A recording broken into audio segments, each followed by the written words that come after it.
So, the question on everybody's mind is, what is really music education? Personally, I believe it's spreading joy and creativity to the younger generation, so that they are able to bring it up themselves and teach their younger generations.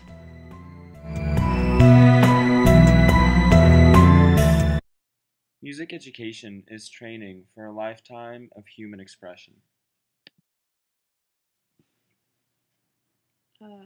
Music education is a way to broaden the minds of future generations.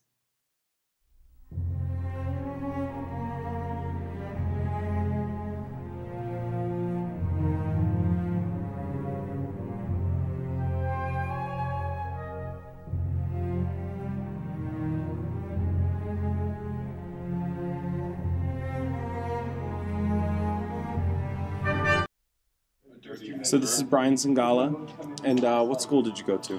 I went to the Taft School, which was a preparatory boarding school in Watertown, Connecticut. Do you think it was a better education than you would have received than at a public high school? Definitely. The Taft School pictured here is one of the top schools in the country with very competitive grades.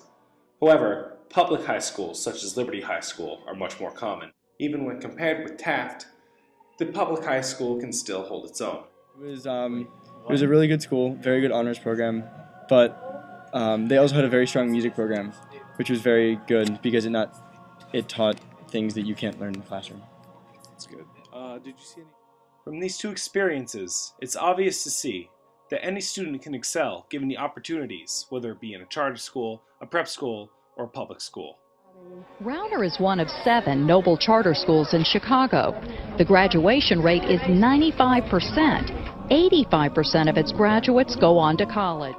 At the 2 public high schools in the same neighborhood, graduation rates are 50% and 67%, and fewer than 12% of those students meet even basic academic standards.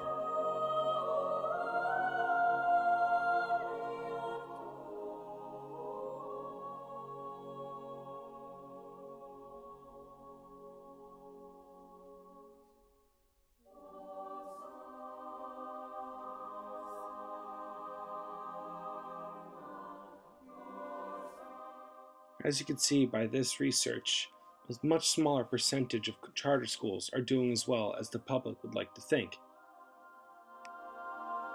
In addition to a good education, a child must have a safe environment to learn in. So I asked my 2 interviewees whether or not they saw discrimination in their schools. In terms of ethnic discrimination, no.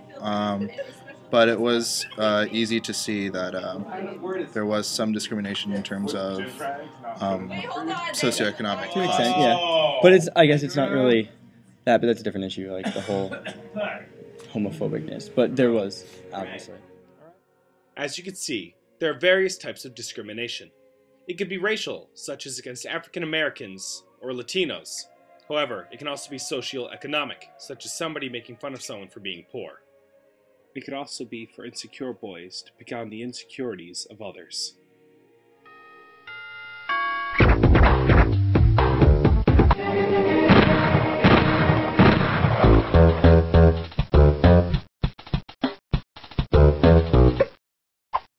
As you can see, society sometimes portrays bullies as thugs and people constantly smoking and larger than others, but that's not always the case.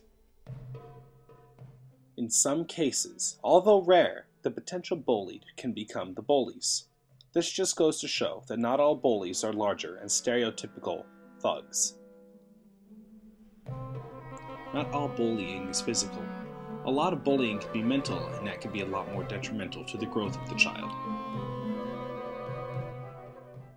Sticks and stones may break my bones, but words will hurt forever. That is the proper ending to that old saying. Mental bullying is one of the worst things that a child can endure. It lasts forever and can be a hindrance to a child's grade for a very long time.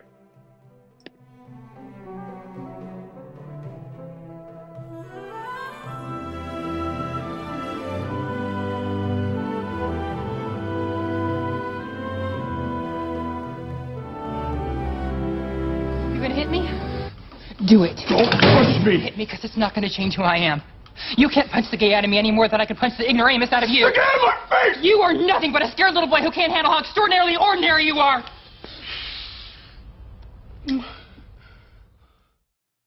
Fortunately, there are many organizations that vocally support homosexuals, bisexuals, and transvestites. Some big ones are the LGBT and the SGA. These organizations host events to raise awareness about homosexuality abuse. As a music educator, I will allow absolutely no discrimination in my classroom. Whether it is at a charter school or public school, or if it's mental abuse or physical abuse, there will be zero tolerance.